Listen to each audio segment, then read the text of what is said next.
Bom, pessoal, então, na última aula, né, a gente discutiu o uso da função de transferência para fazer a análise de circuitos, né? Então, vimos como a gente pode aplicar o conceito de função de transferência para determinar a saída, uma dada saída de um circuito, né? Alguma grandeza, por exemplo, tensão, alguma corrente, dos elementos desse circuito. Uma vez que a gente aplica uma certa entrada, né, um sinal de estímulo como entrada, então se a gente tem, por exemplo, uma fonte de tensão que a gente conecta no circuito, ou tem alguma fonte de corrente que a gente conecta nesse circuito, que a gente vai, por meio dessa fonte, né, injetar alguma energia nesse circuito, se a gente for observar, se o circuito for linear, né, e invariante no tempo, a gente pode, entre essa grandeza que a gente está aplicando na entrada e a grandeza que a gente está observando, ou seja, tensão e um valor de tensão, um valor de corrente, né, por exemplo, em algum dos elementos desse circuito, então a gente pode determinar o que a gente chama de função de transferência, e aí a partir dessa função de transferência, né, a gente pode achar, né, qualquer a saída, né, como é que aquela grandeza vai se comportar para qualquer entrada que eu aplique como estímulo, né? Então a gente tinha uma situação em que a gente representava o circuito por uma caixa preta, né? E essa caixa preta, né, toda informação que a gente precisaria saber para entender o comportamento da saída, né, com relação a alguma coisa que eu coloco aqui na entrada, né, a gente chama a entrada de x de s, a saída de y de s. Aqui a gente teria uma função que a gente chama de função de transferência, h de s, e a y de s é sempre relacionado com x de s pelo produto, né, de h de s por x de s. Então, isso aqui foi é o que a gente chama de função de transferência, né? E esse conceito é importante justamente porque eu posso agora determinar, né, qualquer saída, né, desse circuito para qualquer entrada que eu aplico, certo? No domínio de Laplace. Então, quer dizer, o meu problema agora é de analisar o que é que vai acontecer, por exemplo, se essa entrada aqui ela sofre diversos chaveamentos, ou então se você muda o tipo de função, né, se você coloca um sinal diferente na entrada daquele circuito, você vai poder automaticamente determinar a saída no domínio de Laplace fazendo esse produto aqui. E aí, para determinar como é que essa função se comporta no domínio do tempo, né, a gente vai em busca do que a gente já sabe, né, que é achar a transformada inversa de Laplace, né, dessa função aqui no domínio do tempo, na função y de t, certo? Então, esse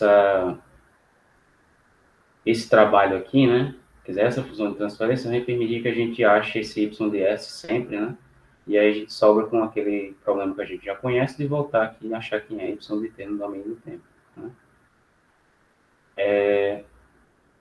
Então, essa é uma forma de você trabalhar com esse conceito, mas tem ainda uma forma de trabalhar diretamente no domínio do tempo, né? Então, e isso é o que a gente vai ver hoje, né? Fazer os exercícios que a gente vai ver hoje é justamente como resolver esse problema aqui diretamente no domínio do tempo, né? Sem precisar, sem precisar trabalhar no domínio de Laplace, né? Então, no caso, né, existe um problema equivalente no domínio do tempo, né? Exatamente o mesmo problema, que é você aplicar uma função aqui, ao invés de x de s, né, a função no domínio do tempo, né, x de t, e aqui vai sair y de t, né, como a saída. Então, veja que são problemas equivalentes, né, porque se x de s for a transformada de x de t e y de s for a transformada de y de t, então, quer dizer, Meu problema aqui é um problema equivalente, né? Só está em domínio diferente. Aqui você tem um domínio de Laplace, aqui eu tenho um domínio do tempo, né?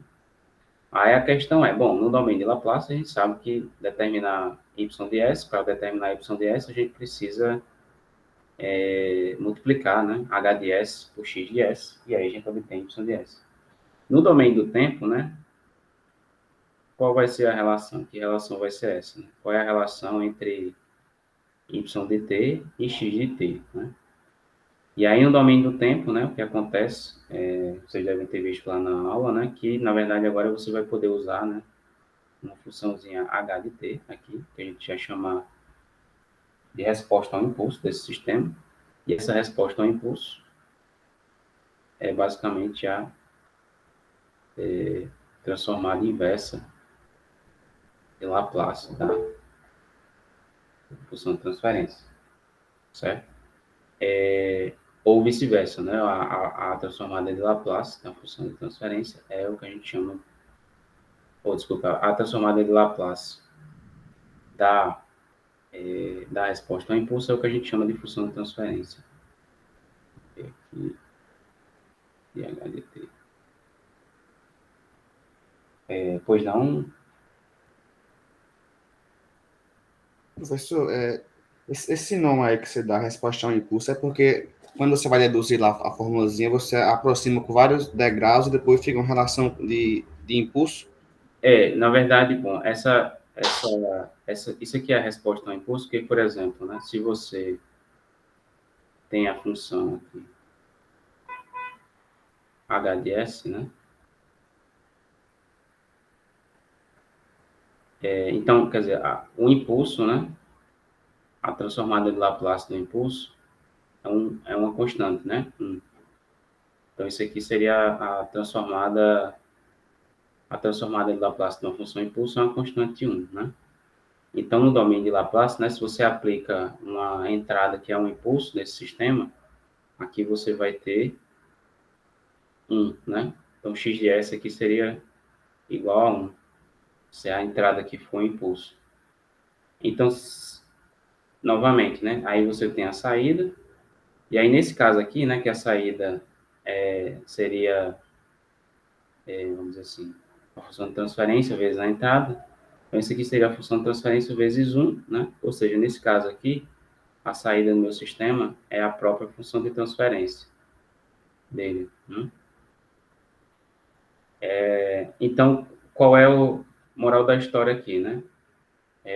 Se eu aplicar um impulso na entrada do sistema, do meu circuito, se essa entrada aqui for um impulso, o que eu vou observar na saída, né, vai ser, no domínio de Laplace, né, a saída vai ser igual à função de transferência, certo? E no domínio do tempo, y de t vai ser igual a transformada inversa de Laplace, né? De h de s. E isso aqui a gente chama de h de t, que é a resposta ao impulso. Aí por que isso aqui é a resposta ao impulso? Porque y de t, né? Porque y de t é a saída do sistema, né? No domínio do tempo, que eu observei depois que eu apliquei um impulso na entrada desse sistema. Certo, Moisés?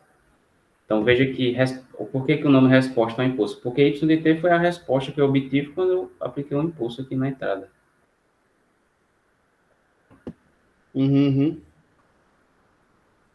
Então, resposta, né, ao impulso é justamente por conta disso. Né? Se você aplica um impulso na entrada de um sistema que tem uma certa função de transferência, a saída y vai ser a própria função de transferência, né? Porque a saída vai estar multiplicada por 1. Né? Então, né, se y é igual a h de s, quando eu faço a transformada de y para o domínio do tempo, né, essa função que eu obtenho vai ser h de t, né, y de t vai ser igual a h de t, que é a transformada inversa de h de s. Né? E aí essa função no domínio do tempo é o que a gente chama de resposta ao impulso. Né? Então, a gente tem função de transferência e resposta ao impulso como sendo a nomenclatura que a gente utiliza aí para esses pares, né, de transformada. Então, h de s tem a transformada h de t, então isso aqui é a função de transferência, Isso aqui é a resposta ao impulso. E resposta ao impulso por conta disso, né? Porque você obtém essa resposta se você aplicar um impulso na entrada desse sistema e observar a saída vai ser exatamente igual à transformada, vai ser exatamente igual a H de S no domínio da frequência, que é igual a H de T no domínio do tempo. Ok? Então, essa é a origem desse termo, né? Resposta ao impulso. E aí, essa resposta ao impulso, esse conceito é utilizado lá na aula para mostrar, né? Mostrar que essa relação no domínio do tempo vai ser uma integral de convolução, né? Então, na verdade, né, no domínio do tempo, se a gente tem o nosso sistema com H de t aqui, né? Então, se eu aplico x de t e observo, eu estou querendo observar y de t, né? Y de t vai estar relacionado com H de t e x de t pela integral de convolução. Então, isso aqui vai ser igual a x de t convoluído. Por que isso aqui vai ser uma convolução? Bom, está mostrado lá na aula, né? A demonstração de por que isso vai acontecer, certo? Então, quer dizer, no domínio da frequência a gente tem, no domínio de Laplace, a relação entre essas grandezas, né, y de s, é só um produto, né, de h de s por x de s, mas no domínio do tempo é uma integral de convolução, né? Então, veja que, quer dizer, no domínio de Laplace é bem mais fácil você determinar a saída, né, sabendo a entrada e a função de transferência, do que geralmente no domínio do tempo, né? Porque no domínio do tempo você tem que calcular essa convolução aqui, e isso aqui envolve uma integral, né? E às vezes, vamos dizer assim, essa integral pode não ser muito trivial para calcular, né? Então, nós temos esses resultados, né? E aí a questão é, bom, se a gente pode usar, né, essa integral de convolução para trabalhar diretamente no domínio do tempo, né? Então, quer dizer, aqui eu posso fazer esses cálculos no domínio de Laplace, é muito fácil determinar a saída com a entrada e a função de transferência, só que aqui eu ainda estou no domínio de Laplace, né? Então, como a gente sabe, a gente está interessado em resolver os problemas no domínio do tempo. E aí, no domínio do tempo, a gente tem essa relação que envolve a integral de convolução, então seria interessante a gente entender como é que a gente pode utilizar, né, esse conceito, né, para trabalhar diretamente no domínio do tempo, né? Então, agora, por exemplo, você pode me dar um circuito aí qualquer, né? Vamos supor um circuito RC, com uma certa... Então, né, eu tenho aqui o R, C, e aqui eu tenho uma fonte. E aí, bom, se você me der a função de transferência, H de S, entre a tensão no capacitor, né, e a entrada, né, V de S, essa fonte que eu estou aplicando no circuito, então, se você me der isso aqui, eu vou conseguir determinar essa tensão no capacitor para qualquer entrada, no domínio de Laplace, né? Mas se você me der a transformada de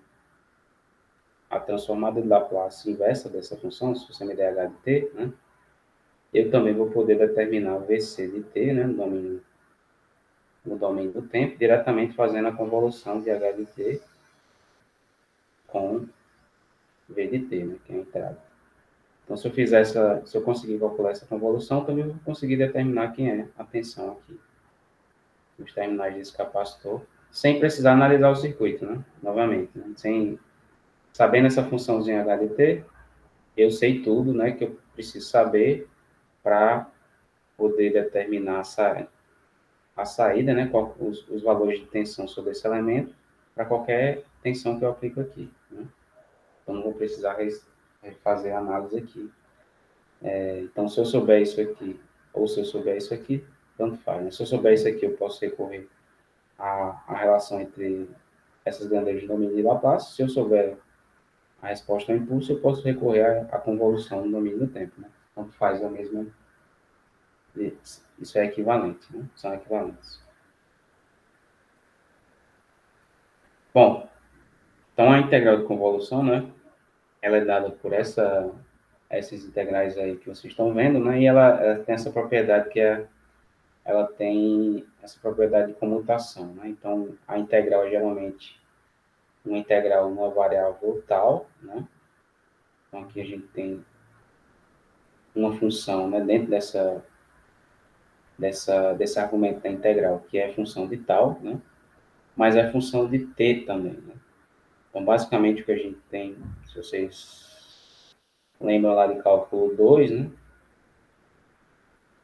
integrais duplas, eu acho que foi cálculo 3, aqui a gente tem uma função de t e tal, né, e a gente está integrando essa função de menos infinito a infinito numa variável, né, então, obviamente, aqui a gente vai ter que obter uma função de t, né, e se a gente tiver uma função de duas variáveis e integrar de menos infinito a infinito uma delas, né, no caso aqui tal, a gente obtém uma função da outra variável, certo?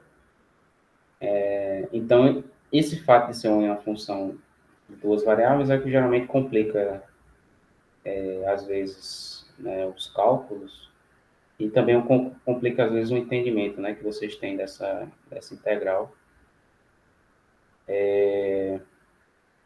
Mas, felizmente, a gente tem uma forma gráfica, né, vamos dizer assim, de trabalhar com esses problemas de convolução, que é o que a gente vai ver, que é também visto nas aulas aí, nos exemplos que a gente vê. Então, de fato aqui, né, o fato dessa função, da gente ter essa configuração aqui dentro da integral, né, x de t, h de t mais tal, desculpa, x de tal, h de t menos tal, ou então h de tal, x de t menos tal. Então, qualquer dessas duas configurações aqui, que são equivalentes, né, essa função que está aqui, né, com o argumento t menos tal, né, a gente pode interpretar, né, como sendo uma função que está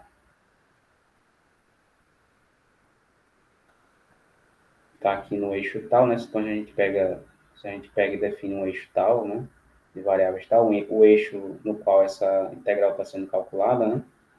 Então, para cada valor de tempo, né, você tem uma configuração dessa função, né, seja ela x de t menos tal, ou x de, ou h de t menos tal, né? Então, essa função é basicamente uma função que está se deslocando aqui, né?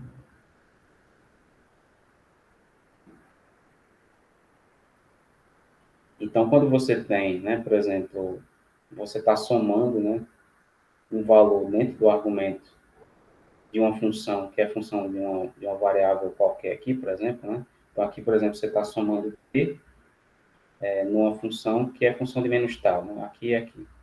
Então, basicamente, o que você está fazendo, o que você faz, o que, que essa operação significa? Isso aqui significa um deslocamento, né, nesse eixo da variável da função, né? Então, por exemplo, aqui, né, se eu somo tal, né, eu estou basicamente deslocando essa função aqui, né, nessa direção, né, de menos, no caso, se eu estou interessado em saber a função, o que é que acontece com essa função y de t, né, de menos infinito até infinito, né, no momento que t começa eu começo a variar os valores de t, né, mudar os valores de t aqui no argumento, essa função ela é como se ela se deslocasse aqui, né, para a direita. E aí, para cada valor de t, né, para cada valor de t aqui, você tem que calcular essa integral, né? Então, esse aqui é o problema, né, que é uma integral de duas variáveis, né? Então, para cada valorzinho de t, você teria que integrar, fazer a integral, né? Então, você tem que, de alguma forma, achar uma forma de calcular essa integral que lhe dê uma função que vai ser função de t, né? Porque para cada valor de t, essa função, por exemplo, ela vai estar em algum local aqui, né? E aí você vai ter que, vamos dizer assim, calcular a integral do produto entre essa função e uma outra função que está parada, né? Por exemplo, uma função que está aqui na resposta ao impulso. E aí, bom, aí vem os vamos dizer assim, análise matemática, né? Esse produto aqui só vai ser diferente de zero se essas duas funções forem diferentes de zero, né? Para um certo valor de tal, né? No intervalo qualquer de tal, mas essa interseção, né? Ela pode depender de t, né? Geralmente depende de t. Então, enquanto não houver sobreposição entre essas duas funções, né? Essa integral que vai dar zero, né? Porque o produto aqui dá zero, integral de zero a zero. E aí, no momento em que começar a ocorrer, né? Para os valores de t, em que ocorrer sobreposição, né? Entre essas, vamos dizer assim, essas funções, aí você vai poder calcular essa integral e achar, né? Y de t diretamente no domínio do tempo, né? Bom, a gente vai ver isso melhor quando a gente estiver trabalhando aqui com os exemplos, né? Não sei se alguém tem alguma pergunta até aqui. Não, professor, até agora não.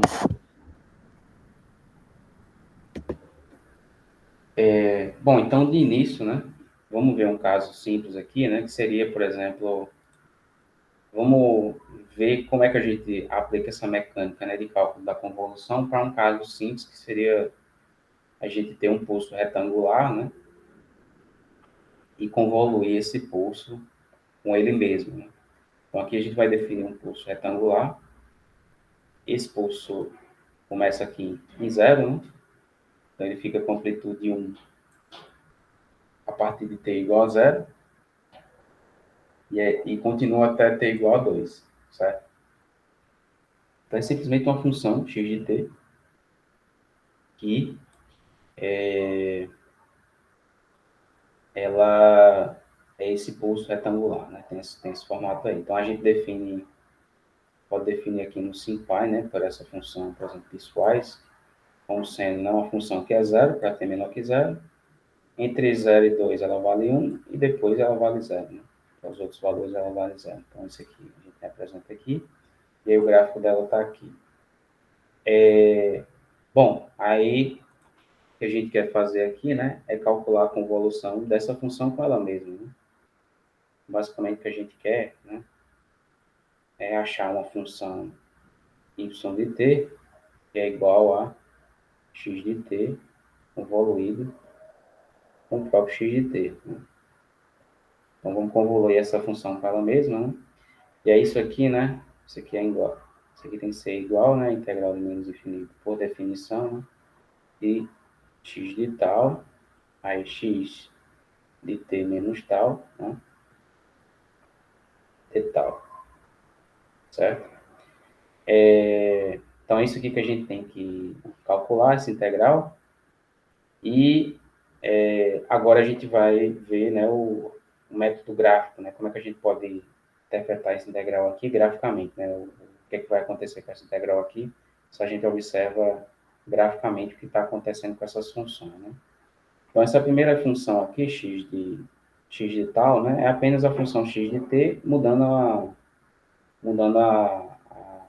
fazendo a mudança de variável aqui de t para tal, né? Então, o gráfico dela vai ser a mesma, se esse eixo aqui for o eixo tal, né? Isso aqui vai ser simplesmente x de tal, né? Não muda nada. Porém, x de t menos tal, né? Aí a gente tem uma mudança.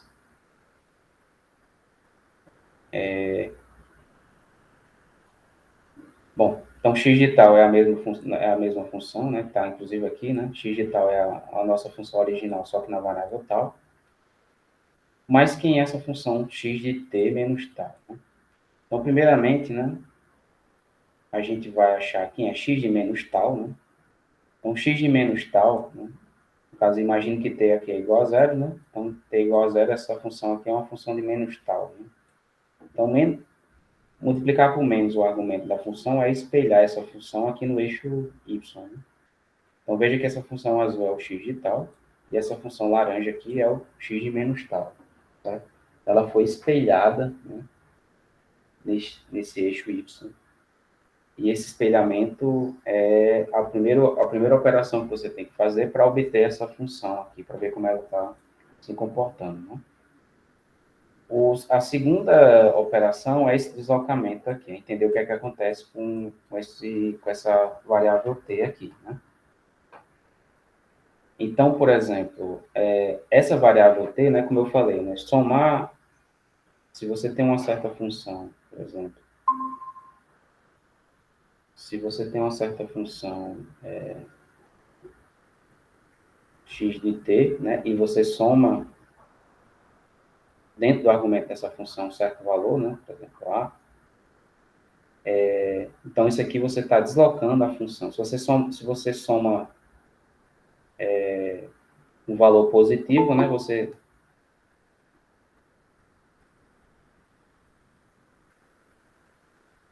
se você soma um valor positivo,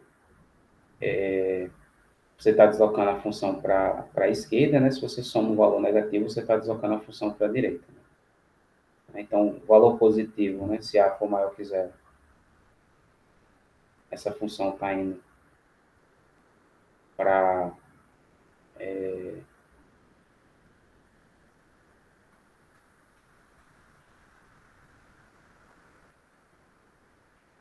não, desculpa, valor negativo, né?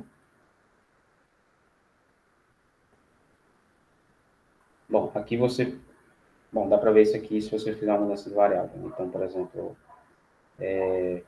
se você pega essa função, né? E aqui, né, soma esse valor no argumento, você vai deslocar a função para a direita, né? E se você soma um valor negativo, você desloca essa função para a esquerda, né? Então, basicamente, é isso, né? Exato. Então, você soma, ao somar um valor aqui dentro desse argumento, ou ao subtrair alguma coisa daqui, no gráfico dessa função no domínio do tempo, né? Você vai observar ela se movimentar para a direita ou para a esquerda, né? Então, aqui a gente tem uma ilustração disso, né? Então, aqui a gente já tem, por exemplo, essa função x de menos tal, que é essa função aqui laranja, né? Se a gente soma 6 aqui, por exemplo, no argumento dela, né? Então, aqui eu tenho x de menos tal, que é a laranja, e aqui eu tenho x de 6 menos tal, né? Então, a laranja, ela virou essa função verde agora, né? Então, veja que ela saiu da esquerda para a direita, né? E esse deslocamento da esquerda para a direita foi igual ao valor que eu somei aqui, né? Então, ela saiu aqui de 0, né? Para 6, certo? Então, se eu mudo aqui, por exemplo, para menos... Muda aqui para menos 6, né? Por exemplo. Então, boto novamente esses gráficos. Deixa eu só ver aqui se essa função está definida.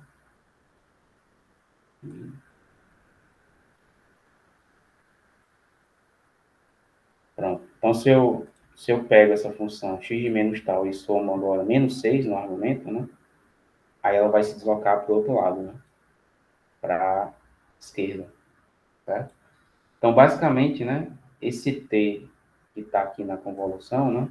Ele só está dizendo que uma dessas funções aqui, na verdade, ela está se deslocando aqui no eixo, né?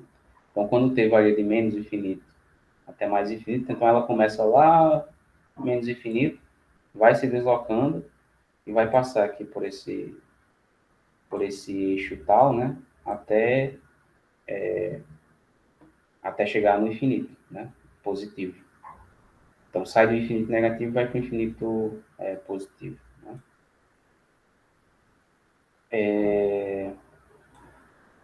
Bom, e aí agora a gente tem que, para todos os valores de t, né, vamos dizer assim, a gente tem que calcular essa integral aqui. Né? Então, essa é a parte difícil. Você pensa, bom, agora eu vou ter que calcular, né, essa integral para qualquer desses deslocamentos aqui, eu vou precisar calcular para todos, né? De menos infinito a infinito. Aí você já pensa, não, isso aqui pode ser uma tarefa impossível, né? Porque como é que eu vou calcular infinitas integrais desse produto dessas duas funções aqui, né? Bom, então, o que ocorre é que, na verdade, né, essa integral aqui, né, ela vai poder ser, vamos dizer assim, destrinchada, né? Esse cálculo dessa integral aqui, ele vai poder ser separado, né, para intervalos de tempo, né? Então, na verdade, o que eu vou buscar aqui é identificar alguns intervalos de tempo, né? Ou seja, a gente está falando de um intervalo aí qualquer, t menor que a, maior que a ou menor que b, né? Então, a gente vai ter que identificar alguns intervalos em que a gente pode obter algumas expressões simples para essa integral, né? Para essa função que está aqui dentro, certo?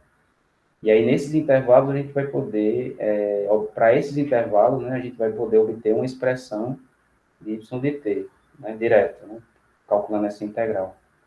Então, de fato, a gente não vai precisar calcular a integral para todos os valores de t, a gente vai calcular, na verdade, para intervalos, né? Então, se a gente calcula para todos os intervalos da reta real, né, de menos infinito, de t menos infinito até infinito, para a união de intervalos que dê toda essa reta tal, né? Então, a gente determina o valor dessa convolução, né? Sem problemas, né? Então, de fato, a gente vai calcular isso aqui para todos os valores de t, só que a gente vai buscar alguns intervalos em que essa integral aqui é fácil, né, de resolver. Então, o método gráfico, né, para resolver, fazer o cálculo dessa integral, tá baseado assim, principalmente no entendimento do que é que vai acontecer com essa função que está se deslocando, né? E os intervalos que vão, vamos dizer assim, e os intervalos que a gente vai poder identificar, né, durante esse deslocamento dessa função, né? Então, aqui no primeiro intervalo, quer dizer, nesse caso que a gente está calculando, a gente está calculando a convolução de x de t com ele mesmo, né? Então, veja que aqui eu tenho a minha função x de tal, né? Paradinha aqui, começa em 0 e vai até 2. E aqui eu tenho a primeira situação, né? Em que essa função x de t menos tal, ela está vindo lá de menos infinito, né? Então, o t veio de menos infinito até chegar aqui no zero, né? Então, uma outra coisa que é interessante notar, né? Quando você faz o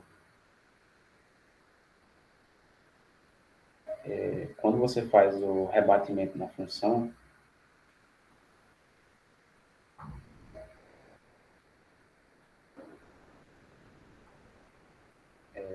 deixa eu ver aqui.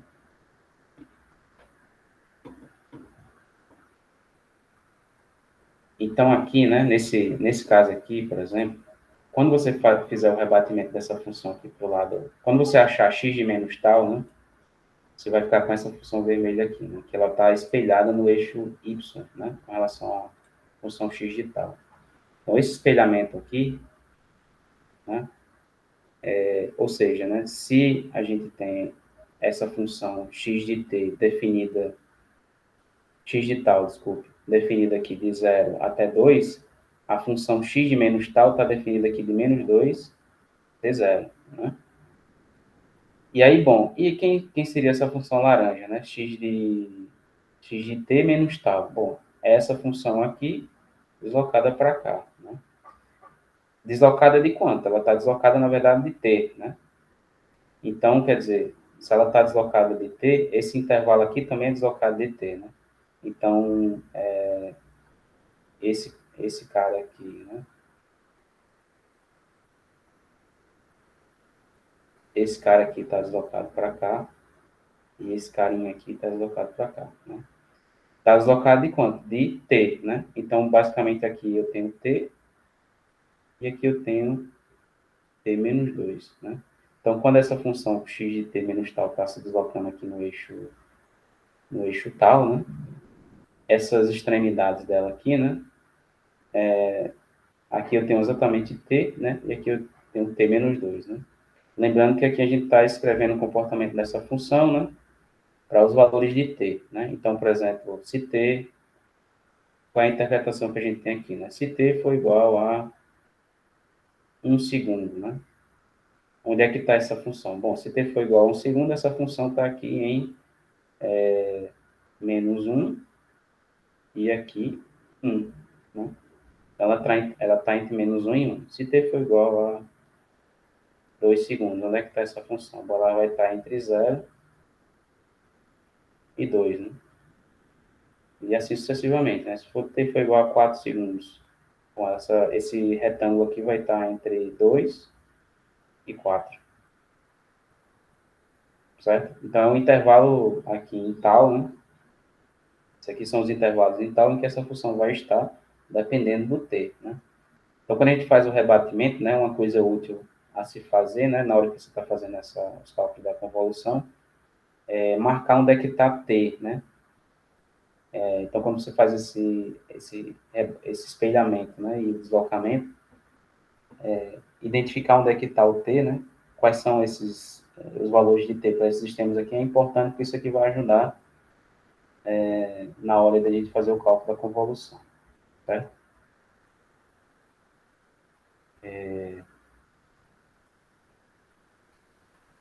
Então, aqui a gente tem a primeira situação, né? Então, como eu ressaltei, né, o t para a gente, né, nesse caso aqui, ele está seguindo aqui, né, a pontinha do... Então, isso aqui é t, né, isso aqui é t menos 2. Então, veja, esse retângulo está se deslocando aqui no eixo tal, né? O que a integral de convolução me diz, né, que ela vai ser o produto dessas duas funções. Então, y de t, né, a saída vai ser a integral do produto de x de tal, x de t menos tal, de tal, né? Então, veja, aqui eu já posso identificar o meu primeiro intervalo de interesse, né? E é o intervalo t menor que zero. Né? Que é isso que está sendo ilustrado aqui.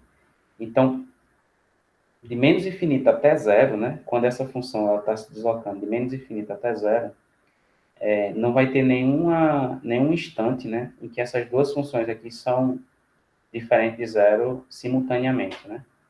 Então, não tem nenhum intervalo de tal, né? Que você tenha x de tal e x de t menos tal diferente de zero simultaneamente, certo? Então, essa função x de tal é diferente de zero nesse intervalo, e essa função x de t menos tal é diferente de zero nesses intervalos aqui que estão se deslocando, né, junto com ela.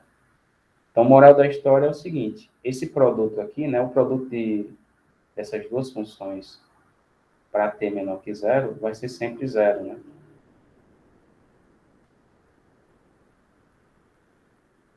Isso aqui vai ser sempre zero, porque elas não são diferentes de zero simultaneamente, né? Em nenhum intervalo, se t for menor que zero. Deu para acompanhar aí, pessoal? Essa primeira...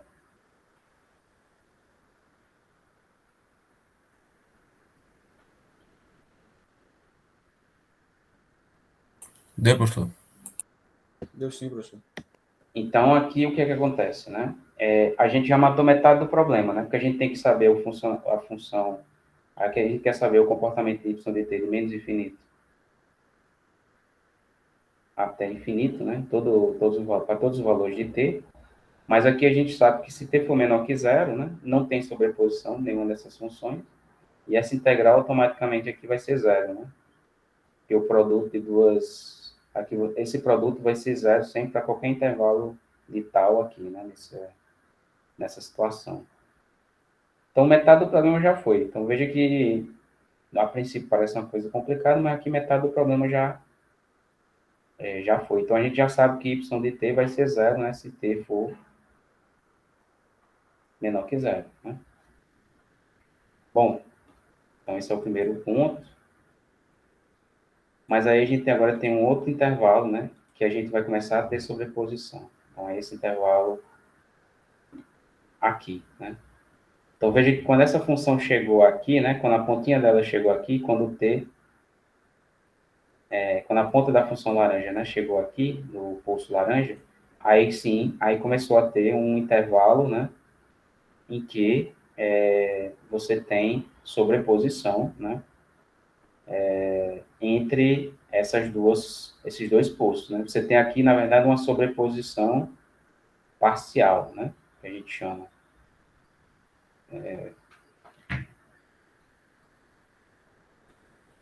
Então, aqui, né? Que sobreposição é essa que aconteceu, né? Então, deixa eu só voltar aqui. Então, veja que aqui, né? Se a gente voltar a marcar lá os pontos que a gente tinha, né? Então, isso aqui, esse ponto aqui, né? É o T. Aqui a gente tem T menos 2, né? E aqui a gente tá igual a zero, né? Tá aqui já. E aí, bom, onde é que está a sobreposição entre essas duas funções, né? Essa sobreposição, ela vai estar aqui, né? Nessa área. Então, aqui, nesse intervalo, né? Que vai de zero, veja, de tal igual a zero até tal igual a t, né? Eu tenho sobreposição. Então, essas duas funções são diferentes de zero simultaneamente dentro desse intervalo aqui, né? Então, nesse caso aqui, né? Y de t, novamente, igual... Peraí. Y de t igual a convolução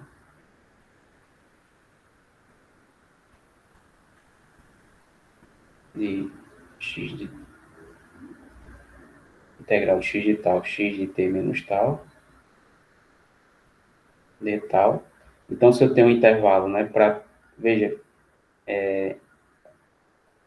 essa sobreposição parcial, né, ela vai durar até que t seja igual a 2, né? Quando t for igual a 2, eu vou ter uma sobreposição total, vamos dizer assim, né? Então, quer dizer, aqui a gente pode identificar um segundo intervalo, né, que seria t maior que zero, ou maior ou igual a zero, e menor que 2, né? Então, nesse caso aí, né, essa integral, ela seria equivalente à integral da área da sobreposição, né? Então, qual é a área da sobreposição, né? Quais são os limites aqui da área da sobreposição no eixo tal, né? Então, seria a integral de zero, que é onde começa aqui, né, a sobreposição, até t, que é onde termina, né, do produto dessas funções, né? Então, essas funções, elas valem 1, né? As duas valem 1. Então, aqui a gente tem 1 para x de tal, e a gente tem 1 também para x de t menos tal. Então, essa integral aqui é simplesmente a integral de d tal, né? De 0 a t. Então, isso aqui é tal, né? Integral de uma constante para tal igual a t e tal igual a zero, né?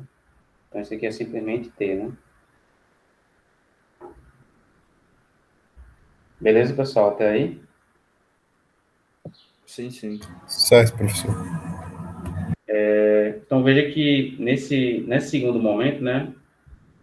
Enquanto você tiver t nesse intervalo aqui, de 0 a t sobre 2, de 0 até 2, né?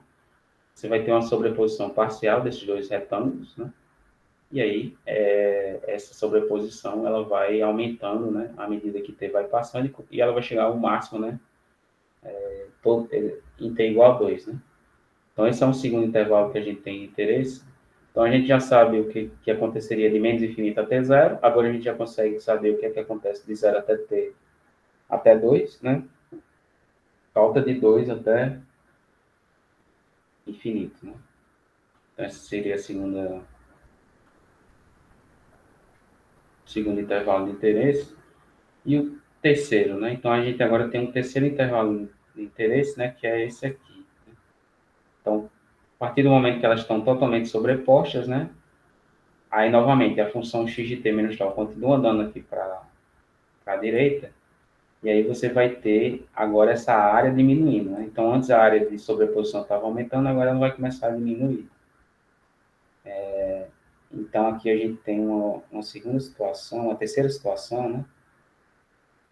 Aqui, de sobreposição. E nessa situação, né, a gente vai ter Vou marcar aqui de novo os pontos no eixo, né? Aqui a gente tem T menos 2. T está aqui, né? E a área que está sendo sobreposta é essa daqui, né? Então, veja que ela está diminuindo com o passar do tempo, né? Bom, então aqui a gente tem um terceiro intervalo de interesse, né?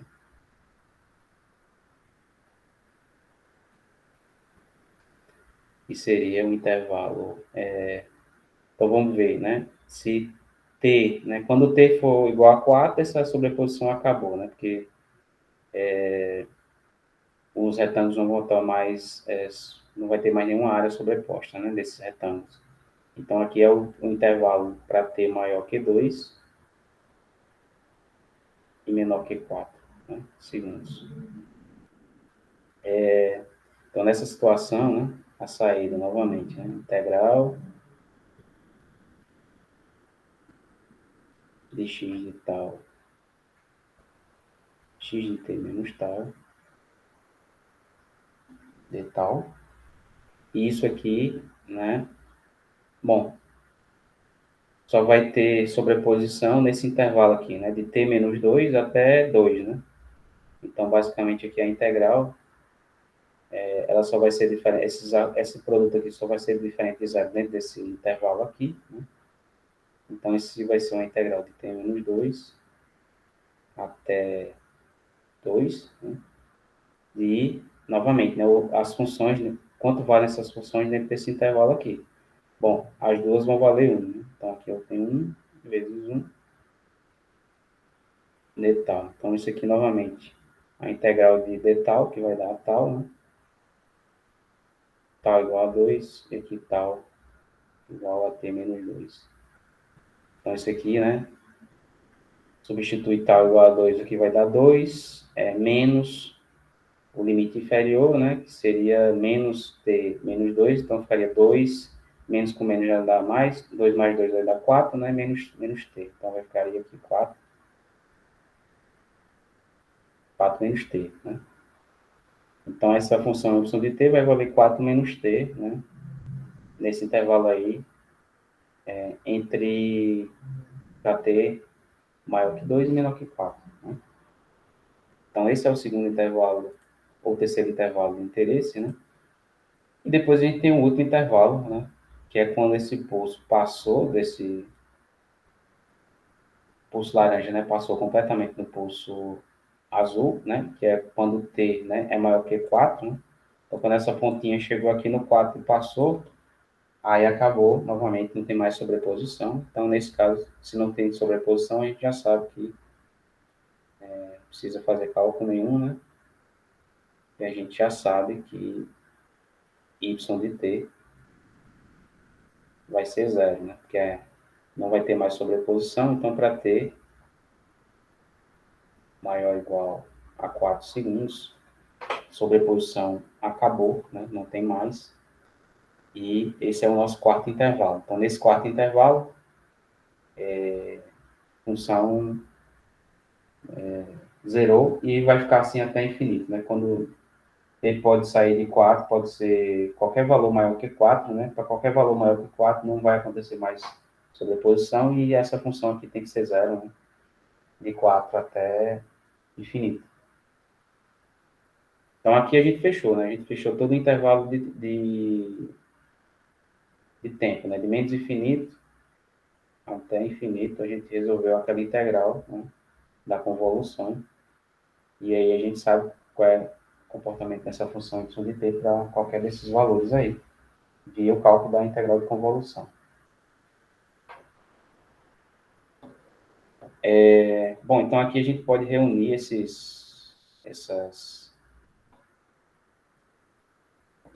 expressões que a gente obteve, né, numa função só. Então, para o primeiro intervalo, né, que não tinha sobreposição, a gente tem um valor inicial zero, né, o primeiro valor da função y ela vale zero. No segundo intervalo, né, a gente viu que a gente tinha uma sobreposição parcial, essa sobreposição acontecia de 0 até t, né? E o valor do produto das funções valia 1. Então, aqui, né, esse y2, aqui a gente tá, eu só estou colocando aqui um códigozinho para vocês verem como calcular aqui diretamente no SimPy, né? Fazer aquelas integrais que a gente calculou ali na mão, né? Então, obviamente, integral muito simples, mas aqui só para vocês ilustrarem, né, como é que vocês podem utilizar isso aqui para auxiliar vocês aí em alguns problemas, né? Então, veja a primeira integral que a gente calculou, né, integral de 1, de 0 a t. Depois, no terceiro intervalo, a gente calculou essa integral aqui, né, de t menos 2 a 2. Então, aqui era quando a sobreposição estava aumentando, aqui quando ela passou do máximo, ele começou a diminuir, e o último intervalo é quando essa função virou zero, né? Então, se a gente calcula essas duas integrais, né, e junta tudo isso aqui numa função contínua por pedaços, né, que é isso que vai acontecer, na verdade, né, cada intervalo que a gente define essa função, então ela vai ser o que a gente chama de função contínua por pedaço, né? Então, para cada intervalo de tempo, ela vai ser definida de uma maneira diferente. E aí a gente tem isso aqui embaixo como resultado, né? Então, 0 para t menor que 0, ela vale t para t entre 0 e 2, vale 4 menos 3, t, né, para t entre 2 e 4, e 0 para frente, né? Então, se a gente fizer o gráfico dessa função, né, acontece alguma coisa desse tipo aí, né? Então, a função aqui, ela vai valer 0. Quando chega no 0, ela vale t, né? Então, é uma reta, uma função linear aqui, sai do 0 em 2, ela vai valer 2, né? E aí, quando entre 2 e 4, ela vai virar uma reta decrescente, né? Então, ela cresce e depois vai virar uma reta que vai decair, né? Até chegar no 0 e vai continuar no 0 até infinito. Beleza, pessoal? Beleza, professor. Então, esse é o caso simples, né? De como a gente pode trabalhar com essa cálculo da integral de convolução. E, basicamente, né, a dificuldade maior para vocês, né, trabalhando com esse conceito da primeira vez, é essa questão aqui dos deslocamentos, né, identificação desses intervalos aqui, né? Então, veja que o principal, né, na minha opinião, para você dominar isso aqui, é você entender essa questão do espelhamento e do deslocamento, né? E saber identificar esses intervalos aqui, onde vai haver sobreposição, porque são os intervalos que você vai precisar utilizar para calcular, né? Para calcular a integral, as integrais que você vai ter aí em tal, né?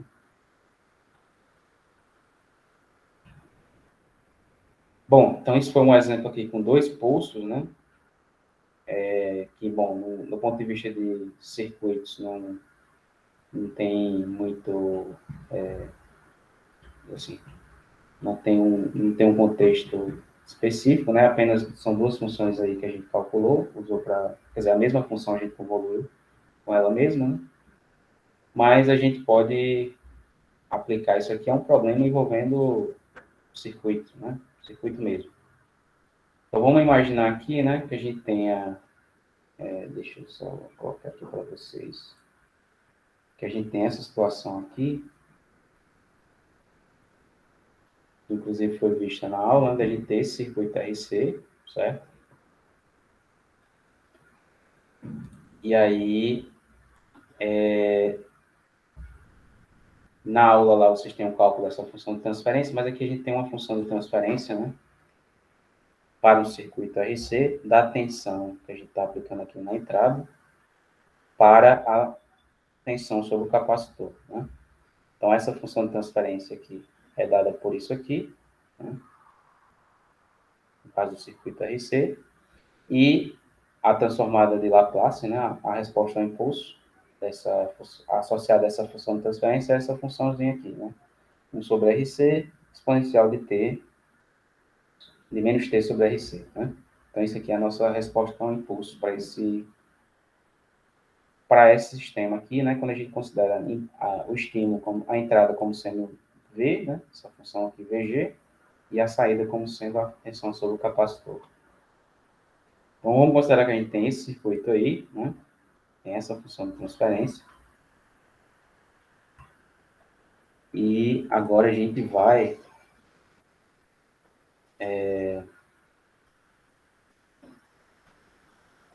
determinar, né, por exemplo, o que é que vai acontecer com esse circuito, né, se a gente aplica uma tensão, né, uma forma de tensão aqui que seria, sei lá, 2 pulsos aqui que também poderiam representar um chaveamento sequencial, né.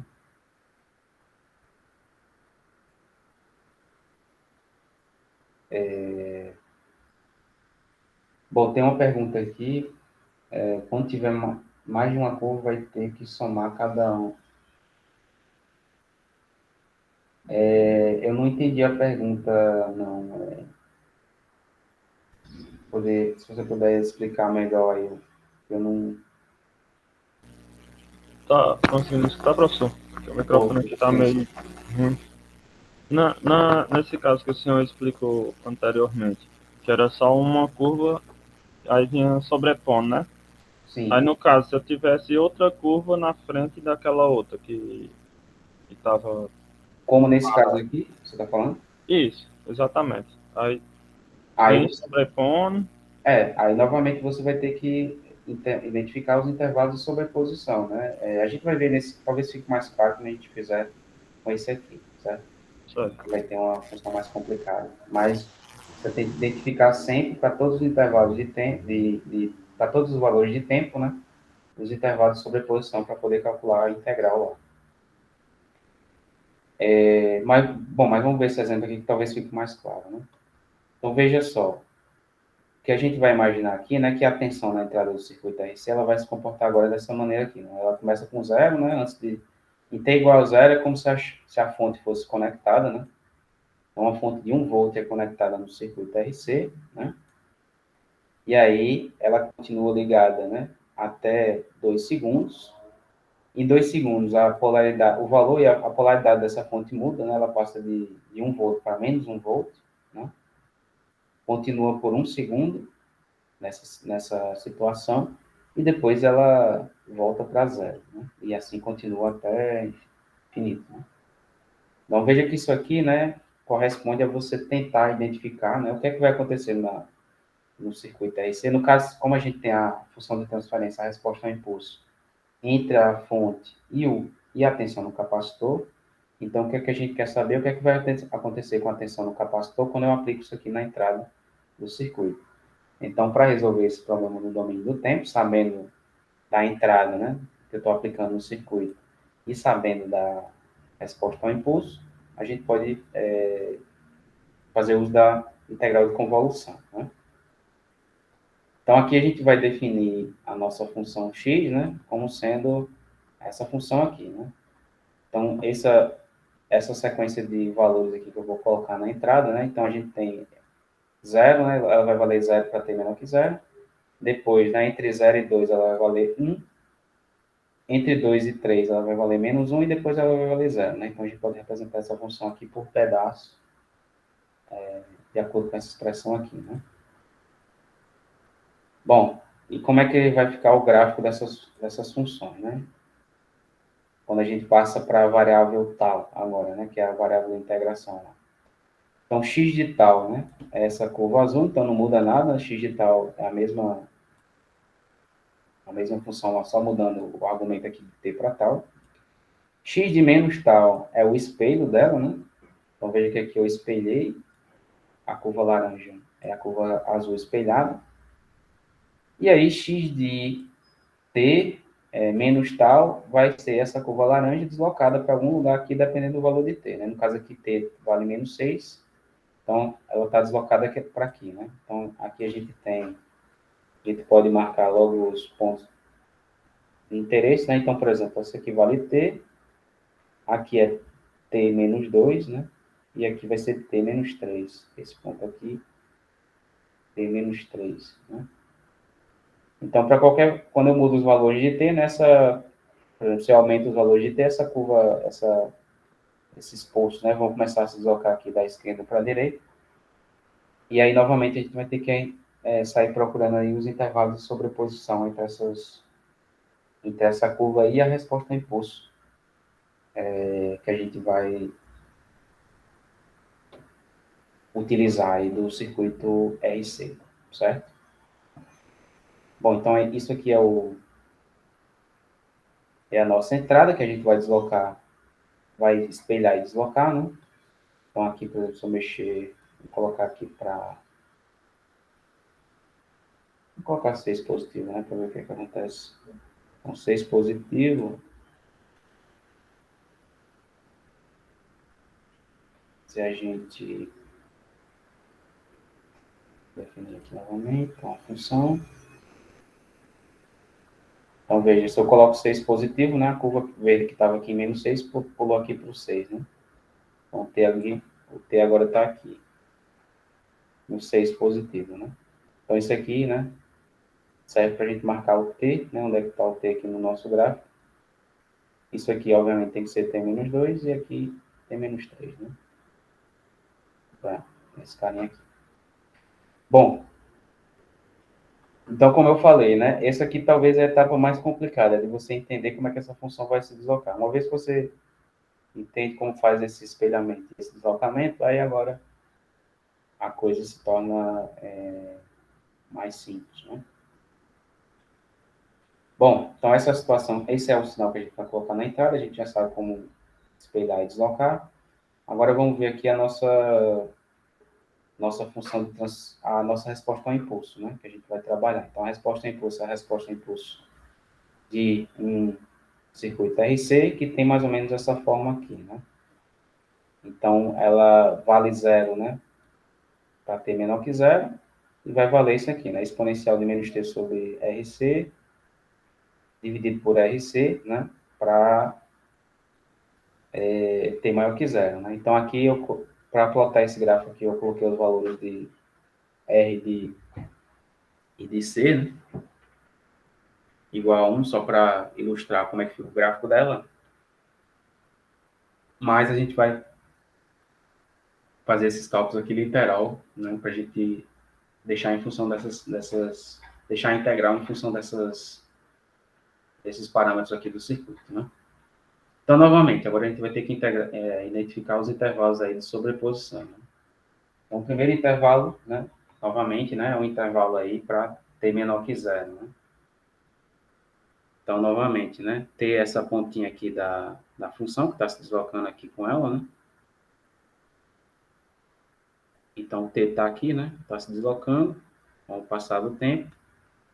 Enquanto ele não for maior que zero, né, não vai ter nenhuma sobreposição entre h de t, né, e x de t. Então, aqui, o que a gente pode dizer? Né? Para t menor que 0 segundos, y de t vai ser igual a zero, né? Porque não tem sobreposição entre h de t e x de t menos tal, ou h de tal e x de t menos tal, né?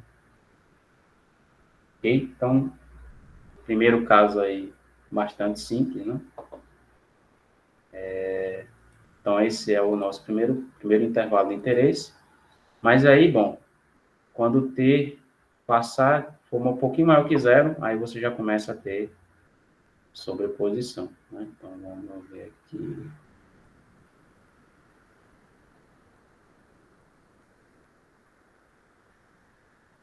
Vamos ver aqui essa situação, né?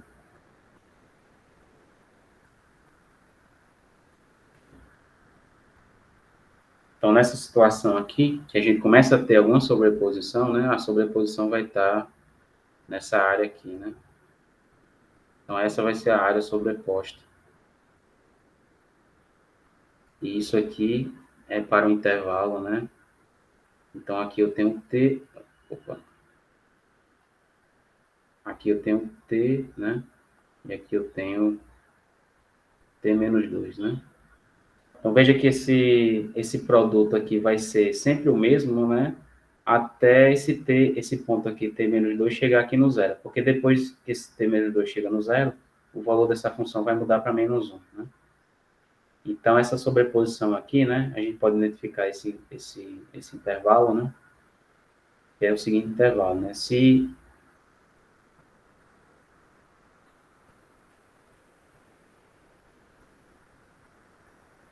t for maior que zero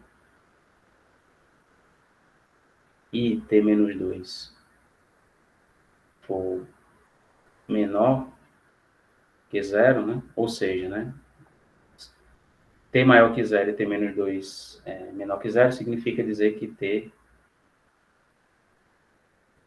maior que zero e menor que 2, né? Maior que zero e menor que 2. Então, nessa situação aqui, né, a gente tem essa sobreposição começando a acontecer entre esses gráficos, tá aqui. E aí, bom, a gente agora pode calcular a integral de convolução para esse intervalo aí, né? Então, nessa situação, a gente vai ter a saída, que no caso aqui seria a tensão sobre o capacitor, mas, vamos chamar de Y mesmo, tá? Então, Y de T, que seria a tensão sobre o meu capacitor, é dada pela integral de convolução em tal, né? Então, H de tal, X de T menos tal, de tal. Então, nessa situação, a gente tem, bom, se T tiver entre 0 e 2, eu tenho essa sobreposição, então só vai ter sobreposição entre 0 e T, né? Que é essa áreazinha aqui que está começando a ficar sobreposta. Então, nessa situação, a minha função x de t ela vale 1, é uma constante, né? X de t menos tal vale 1. Então, não preciso me preocupar com ela, isso aqui vale 1. E h de tal, quanto é que vale h de tal? Então, h de tal vale 1 sobre RC, né? Exponencial de menos tal sobre RC. Isso aqui de tal, né? Então, aqui, né? Essa é a integral que me sobra, né? Para resolver dentro desse intervalo aqui. Entre 0 e 2, né? Então, quanto é que dá essa integral, né? Então, isso aqui ficaria com 1 sobre RC, né? Multiplicado, aí vai ficar exponencial de menos tal sobre RC, dividido aqui por 1 sobre RC, né? E aqui tal igual a T e tal igual a zero, né? Então, veja que... Falta o sinal negativo. Sim, exato. Tá faltando um sinal negativo aqui, né? Então, isso aqui, né? O RC, 1 sobre RC aqui com 1 sobre RC aqui, vai ficar só o menos, né? Então, vai ficar menos exponencial disso aqui, né? Avaliado em t e avaliado em zero, né? Então, isso aqui, se eu calculo menos exponencial em t, né? Vai ficar menos exponencial de t sobre RC, menos com menos dá mais, né? Porque o valor da exponencial calculado em zero, né? Que é 1. Então, isso aqui dá 1 menos exponencial de, aqui no caso, menos t, né? Menos t sobre RC. Então, veja que, não surpreendentemente, né? Aqui vocês conseguem relacionar essa resposta que a gente teve aqui, né? Que tipo de resposta é essa daqui? Resposta ao degrau, professor. É uma resposta a um degrau que tem um valor final de 1, né? Então, quer dizer, essa é como se eu tivesse aplicado um degrau e que de fato aconteceu, né? A gente aplicou um degrau de tensão de 1 sobre o circuito RC, e o que ele está dizendo aqui, bom, nesse intervalo aqui, esse circuito está se comportando, né, dessa maneira. Então, se eu mantivesse esse mesmo valor aqui até infinito, né, vamos dizer assim, eu teria justamente a resposta ao degrau, né, do circuito RC. Então, eu tenho, né, valor inicial menos mais, quer dizer, né, valor inicial menos o valor final vezes a exponencial de t sobre a constante de tempo, né? Então, justamente isso aqui é uma resposta Nesse intervalo aí, a gente tem essa resposta ao degrau, né, que é o esperado, né, para essa situação. Ok, então a gente viu aqui o primeiro intervalo, mas quando essa pontinha chegar aqui, aí a situação vai mudar, né, porque agora a gente vai, essa parte aqui vai começar a ficar sobreposta, e aí vai mudar o valor dessa função x de t menos tal para esse intervalo aqui, né? Então, vamos ver o próximo intervalo, né? Então, o próximo intervalo é esse aqui, quando t tiver aí entre 2 e 3, né? Que é, bom, 3 está aqui, né? E o 2 está aqui, então quando o t estiver se movendo aqui, nesse intervalozinho, né? Essa segunda parte aqui vai começar a se sobrepor, né? Então, vamos ver aqui como é que vai ficar essa situação.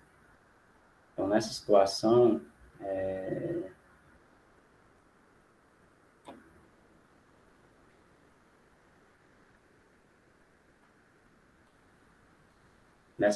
agora a gente vai ter uma coisa diferente, né? Porque, então, veja, esse primeiro retângulo ele tá todo sobreposto aqui, né? Então, eu tenho tudo isso aqui de sobreposição no primeiro retângulo, que já passou. E desse segundo aqui, né, a gente tem uma sobreposição aqui parcial, né? Então, a sobreposição que está acontecendo aqui, né? Nessa região aqui. Então, quer dizer, isso aqui, novamente, botando os pontos, né? Isso aqui é onde está o meu t, aqui é onde está o t menos 2, né? E aqui é onde está o t menos 3, né? Essa última ponta aqui. Então, nesse caso aqui, né, a gente tem esse terceiro intervalo, que é o intervalo t maior que 2 e menor que 3, né? Então, essa sobreposição parcial vai acontecer nesse intervalo aqui de tempo, nesse intervalo de tempo. Bom, novamente, né, a gente vai ter que y de t tem que ser a integral de convolução de h de tal x de t menos tal, né, de tal. E aí, bom, agora a gente vai ter duas situações distintas, né? Então, a primeira situação é a seguinte, né? Entre 0 e t menos 2, então a gente vai colocar aqui uma integral, a primeira integral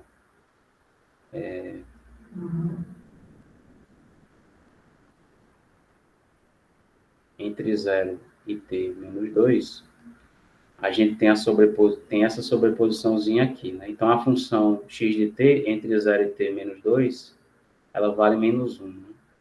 Então, de fato, aqui a gente vai ficar com menos 1 vezes h de tal, né? Então, aqui a gente vai ficar com menos h de tal, na verdade. Então, menos 1 sobre RC, exponencial de menos tal sobre RC, de tal. Então, isso é a integral aqui entre 0 e t menos 2. E depois a gente tem uma segunda integral, que é a integral que vai de t menos 2 até t, né? Que é desse retângulo. Então, aqui é a integral de t menos 2 até t, que é do primeiro retângulo que já está todo sobreposto, né? Então, aqui vai ficar x de t menos tal vale 1, né? Então, 1 vezes h de tal, dá ele mesmo. Então, a gente tem isso aqui, né? Para resolver. Era só essa parte aí, professor. Eu estava perguntando. Ia ter que somar, porque eu esqueci de colocar as integrais lá. Então, aqui você está contando tudo que está sobreposto, né? Você está contando esse retângulo que está aqui e tá, esse que está totalmente sobreposto, esse que está parcialmente sobreposto, né? Isso. Certo? Então, bom, se a gente for resolver essas integrais aí, né? No trabalho, então essa primeira integral, novamente, né? Vai ficar aí menos 1 sobre RC que multiplica, né? Exponencial de menos tal sobre RC, aí novamente dividido por menos 1 sobre RC aqui, né? E aqui a gente tem que ter tal igual a T menos 2 e tal igual a 0. É isso? E aqui soma com a mesma integral de antes, né? Então, 1 sobre RC vezes exponencial de menos tal sobre RC menos 1 sobre RC. E aqui tal igual a T, né? E tal igual a T menos 2. Né? Então, se a gente resolver isso aqui, né? A gente fica com y de t igual... aqui menos com menos vai dar mais, né? Então, vai ficar exponencial disso aqui calculado em t menos 2. Então, vai dar exponencial de menos t menos 2 sobre RC, não é isso? Menos o valor disso aqui em zero, que vai dar 1, né? Então, menos 1. E essa segunda integral vai ficar menos com menos, ou mais com menos vai dar menos, então vai ficar menos exponencial de menos t sobre RC, né? Aí mais exponencial de menos t, sobre, t menos 2, né? Sobre RC. É o último termo aqui dessa integral definida.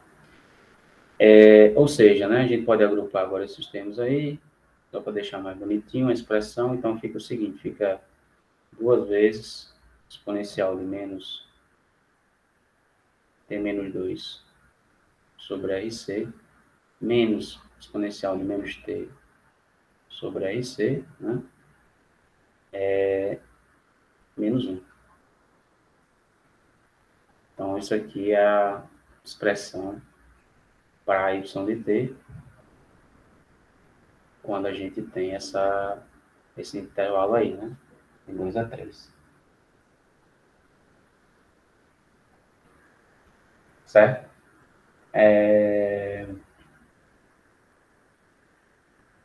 Então, veja que agora já tem uma expressão, né, que não é tão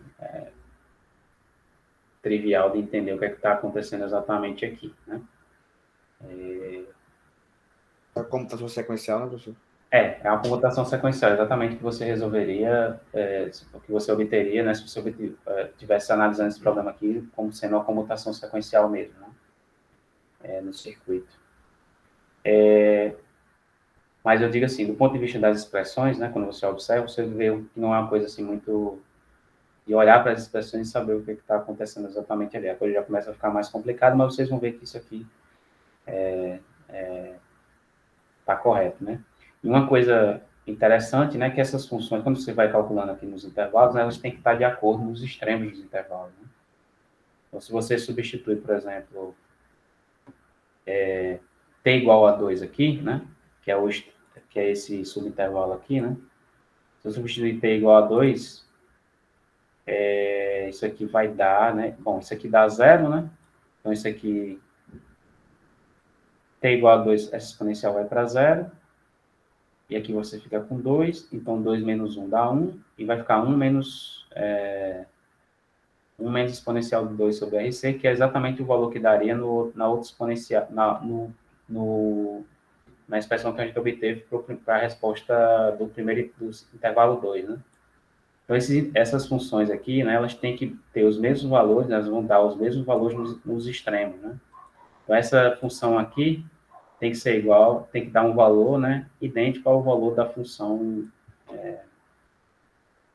anterior, né, no extremo, né, quando a saída aqui for contínua, né?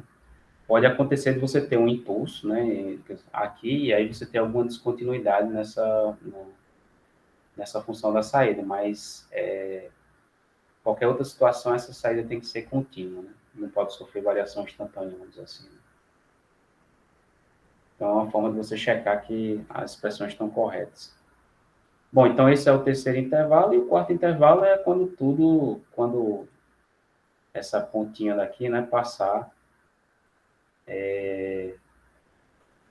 passar totalmente, né? Então, a única diferença desse último intervalo, né, para o intervalo passado, né, que agora uma integral vai mudar o limite inferior. Então, veja que para t, né, nesse próximo intervalo, né, que é um intervalo para t maior que 3, né, quando t for maior que 3, essa pontazinha aqui está totalmente aqui do lado direito do gráfico. E aí, até t chegar em infinito, né, eu vou ter sempre sobreposição total entre esses pulsos e a resposta ao impulso, né, do circuito. Então, né, nessa situação, a única diferença que tem aqui, né, que essa integral, cadê? Essa integral aqui, então o limite inferior dela não vai ser mais zero, mas vai ser t menos 3, né, porque só vai acontecer a sobreposição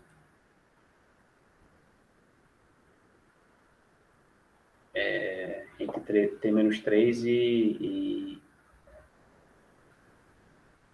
t, né. Então, vamos ver aqui, inclusive a gente pode tirar o gráfico aqui.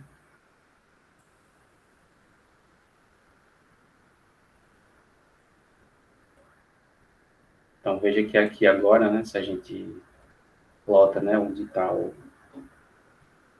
é que está a sobreposição, então a sobreposição ela vai estar daqui até aqui, né? Então, seria alguma coisa do tipo...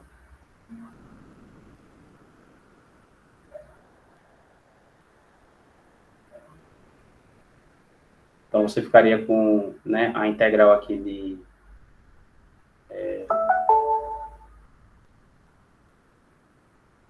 t menos 3 até t menos 2, e depois a integral de t menos 2 até t, né? Que é o que a gente viu lá anteriormente, aí resolveria esse último trecho, né? Então, para a gente adiantar aqui, que a gente está já em cima da hora, né?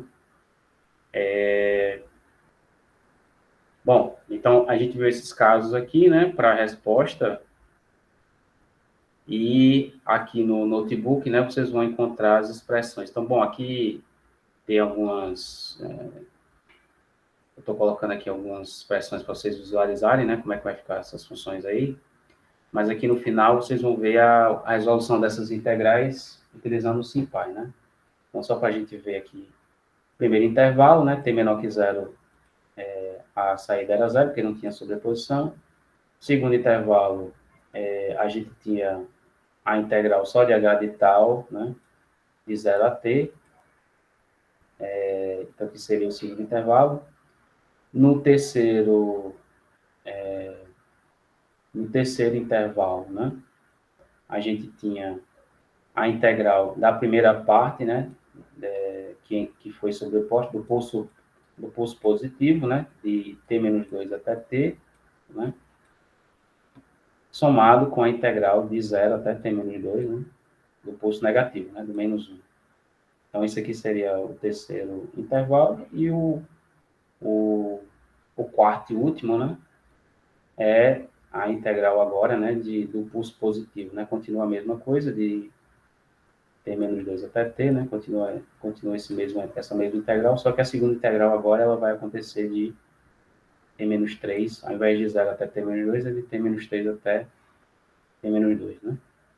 Então, se roda isso aqui, né, e obtém as expressões aqui para cada um desses intervalos, você vai ver, né, t menor que 0 é 0, entre 0 e 2, né, você tem a resposta, né, que é como a gente viu, a resposta ao degrau. Entre 2 e 3, a gente tem aquela resposta que a gente obteve, né, 2 exponencial de t menos 2 menos exponencial de t sobre RC, menos 1. E, no final, você tem essa última integral, essa última expressão aqui, né, para essa resposta, né. Bom, então a gente pode criar essa função aqui, né, deixar isso aqui como sendo uma função apenas, né, E aí a gente agora tem a resposta desse circuito RC para essa entrada, né? Dependendo dos parâmetros do circuito, né? Da capacitância e da resistência. Então, vamos ver aqui, né? Como é que a gente... Deixa eu ver aqui se eu consigo...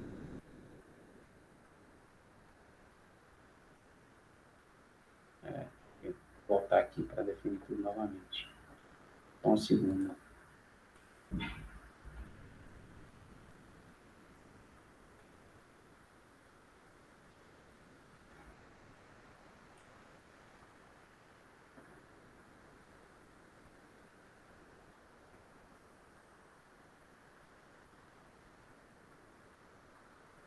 Então, aqui a gente tem essa função y de t, que é a saída, é a tensão sobre o capacitor, né, para a entrada. E aqui agora a gente, com essa expressão, a gente pode testar algumas coisas, né?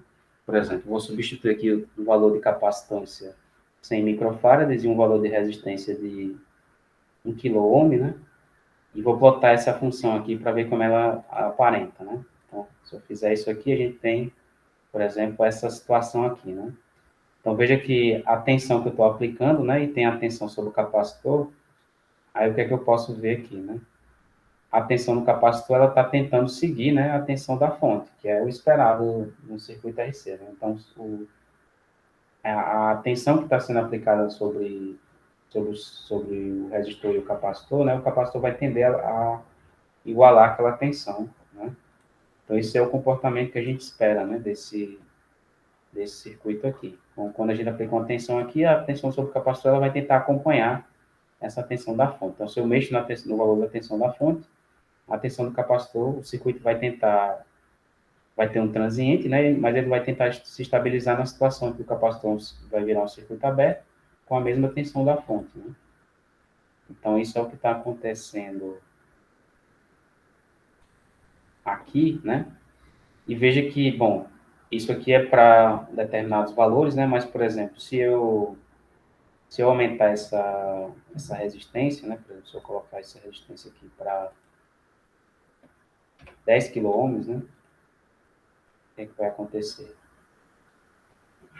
Aí eu mexo se eu aumentar a resistência, né? Eu aumento a constante do tempo.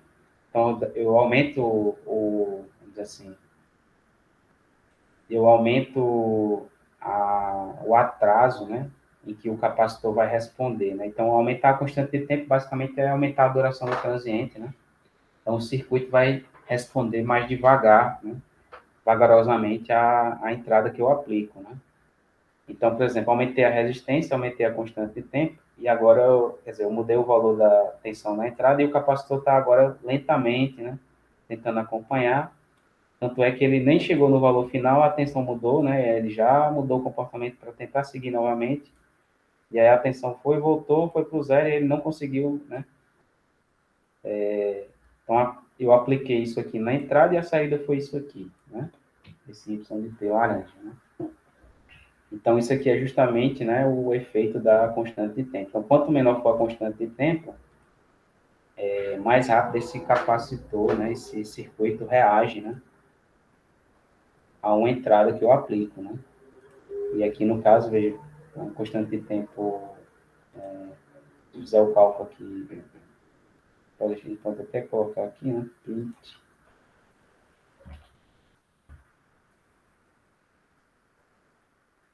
Esse vezes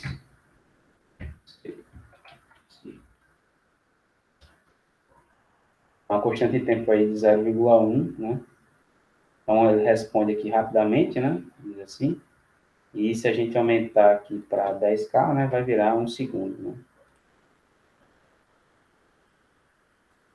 né? 1 segundo de constante de tempo. Bom, por que isso aqui é interessante, né? Essa análise que a gente fez, né? Se você imaginar isso aqui como sendo um circuito qualquer que você tenha que você esteja trabalhando, por que essa informação é interessante, né? Então, veja, a partir da convolução, né, a gente obteve as expressões para a aplicação desse pulso, né, desse circuito literal, e aqui a gente está substituindo alguns valores para a gente ver como é que isso aqui, como é que a tensão se aparenta, né, com relação à entrada. Então, isso aqui, né, qual é o problema prático que isso aqui tem a ver diretamente, né? O clock do seu computador, né? O clock do seu computador consegue trabalhar de acordo com, quer dizer, de acordo com a eletrônica que tem aí na placa mãe, no processador, nas memórias, né? Então, por exemplo, se você tiver, né, uma placa-mãe no computador, né, bom, todo computador precisa de um clock, né, vocês devem ter visto isso na disciplina de circuitos lógicos, né, que você geralmente tem um sinal de clock e você usa para sincronizar, né, as operações lógicas do seu computador, mas esse sinal é um sinal elétrico, né, então ele vai passar por alguma trilha elétrica lá, né, que vai ter, por exemplo, vamos supor que você tenha esse sinal de clock seja uma fonte de tensão, né, e essa trilha tem aí, né, por exemplo, resistência, e você tenha jogado alguma coisa que você pode, por exemplo, considerar como sendo um circuito RC, né? Aí o que é que você quer no seu computador, né? O que é que você quer no computador? Você quer distribuir esse clock para diversos dispositivos que estão lá, né? Por exemplo, aqui você tem a CPU, aí aqui você tem a memória RAM, né? Aí você tem um clock, né, que você vai distribuir para esses elementos todos trabalharem em sincronismo, né? Então, o CPU, quando ele manda uma informação, ou ele faz a leitura, ou ele tenta escrever na memória RAM, né? Ele precisa fazer isso aqui de acordo com um clock de sincronismo, né? Aí, o que é que acontece, né? Se as trilhas de circuito aqui não forem rápidas o suficiente, né? Ou seja, se a resposta, se a constante de tempo dessas trilhas de circuito não for pequeno o suficiente para a frequência do clock que você tá mandando, né? Você pode mandar um clock bonitinho, né? E aí chegar no CPU, na CPU ou na RAM, por exemplo, alguma coisa desse tipo aqui, né? Dessa curva laranja. Aí o que acontece? Bom, se o clock não for bom o suficiente, seu circuito não vai funcionar, né? Ou ele vai funcionar de forma defeituosa, vai perder o sincronismo. E aí, o circuito digital, basicamente, é a mesma coisa que inutilizar, né? O circuito. E aí, veja só, vocês devem saber, né, que com o passar do tempo, as frequências dos computadores foram aumentando, as frequências de clock, né? Então, hoje você compra, sei lá, um processador, uma placa-mãe que trabalha aí numa frequência só de 3 GB, se eu não me engano, né? Enquanto que no passado, né, alguns anos atrás, né, assim, 10 anos atrás, essas frequências eram bem menores, né? Por exemplo, 2 ou entre 1 e 2 GB, uma coisa do tipo, né? Hoje em dia, o seu celular trabalha no clock maior do que o computador mais potente que tinha, sei lá, 15 anos atrás. E qual é a razão disso, né? A razão é que você consegue construir circuitos, né, microeletrônicos, por exemplo, com uma tecnologia mais apurada, vamos dizer assim, que você consegue ter respostas, né, para frequências mais altas, circuitos que têm constantes de tempo menores, vamos dizer assim, né? Então, isso aqui seria uma situação em que a gente, por exemplo, mandaria um clock, né, se a linha, né, se a trilha de circuito tivesse uma resposta com essa constante de tempo, né, para esse sinal aí, então teria uma distorção pequena, né, no sinal de clock chegando nesses elementos aqui. Se a constante de tempo for muito grande com relação a essa frequência desse sinal aí, né, a frequência de sinalização, ou esses intervalos de tempo aqui em que esses pulsos estão mudando, aí você vai ter uma distorção nesse sinal e você pode ter a sua aplicação comprometida, né, por conta disso. Então, isso é uma coisa interessante, né, dessa análise via função de transferência aí, via integral de convolução, né, que se você tiver um circuito linear, você consegue identificar a dinâmica daquele circuito, né. Então, por exemplo, aqui, né, eu sei que se eu tivesse esses valores de capacitância aqui no circuito RC, ele responderia de forma rápida ao sinal que eu coloquei na entrada. Mas se os parâmetros forem outros, né, eu ver a situação de você ter uma resistência aqui maior, por exemplo, né, aí você vê que o circuito ele responde de maneira muito, assim, muito diferente, né? Ele tem um atraso muito grande e aí acaba que ele você manda um sinal, ele joga uma coisa totalmente distorcida, né, na saída.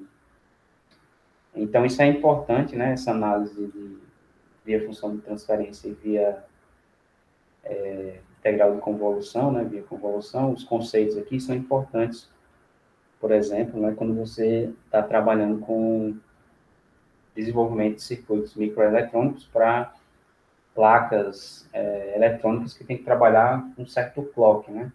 E a velocidade do clock daquela placa vai depender, na verdade, dos parâmetros dos circuitos que estão ali, né? Então, quer dizer, se você montou a placa, você sabe que ali vai ter alguns elementos, algumas linhas de, por exemplo, algumas trilhas de circuito, né? Essas trilhas vão ter capacitância parasita, vão ter resistência, indutância parasita, né? Então, quando você coloca tudo isso, né, e vai analisar o que é que vai acontecer quando você tenta jogar um sinal de clock ali, por exemplo, aí você chega em problemas desse tipo aqui, né, que você vai analisar e você vê, bom, a resposta, devido às capacitâncias parasitas e resistências da trilha de circuito, por exemplo, eu tenho uma constante de tempo que me permite jogar um clock aqui, sei lá, de 2 MHz. Mas se eu tentar colocar um clock mais rápido, né, a resposta daquele circuito não é rápido o suficiente para aquele clock ser transmitido. Então, basicamente, eu tenho uma limitação no que eu posso fazer. Aí, o que é que eu vou fazer? Então, eu vou ter que fazer um projeto melhor de circuito, ou então, desenvolver uma técnica. Geralmente, o que acontece é que a tecnologia melhora, né? Então, fica mais. Você integra com o avançado da tecnologia, né? Você consegue controlar melhor esses parâmetros como capacitância parasita, indutância parasita, né? Fazer a miniaturização dos componentes de forma mais eficiente e aí aumentar a velocidade de resposta desses circuitos, dessas trilhas e conseguir trabalhar com processadores que têm um clock mais rápido, né? Por exemplo. Ok?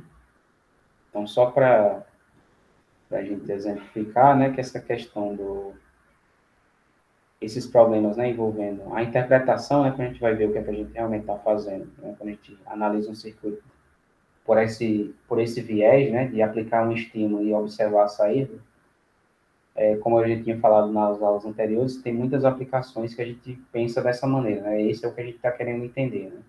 Quero colocar um clock aqui na entrada do meu circuito, vou distribuir esse clock para processador, memória RAM, sei lá, placa de vídeo, alguma coisa do tipo, e eu quero que esse clock chegue lá íntegro, né? Exatamente o clock que eu estou gerando aqui chegue nesses elementos de forma idêntica, vamos dizer assim, né? Sem distorção. E aí, dependendo dos circuitos que eu tenho lá, né, a saída pode não ser refletir exatamente o que eu estou colocando na entrada, né? E isso vai depender dos parâmetros do circuito, como é esse caso aqui que a gente viu.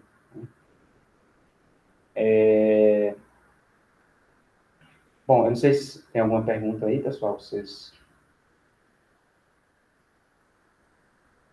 Não, professor. Por mim tá tranquilo, professor. Professor, só uma coisa, vai ter aula terça? Só um segundo, eu vou terminar a gravação e eu dou os avisos, certo?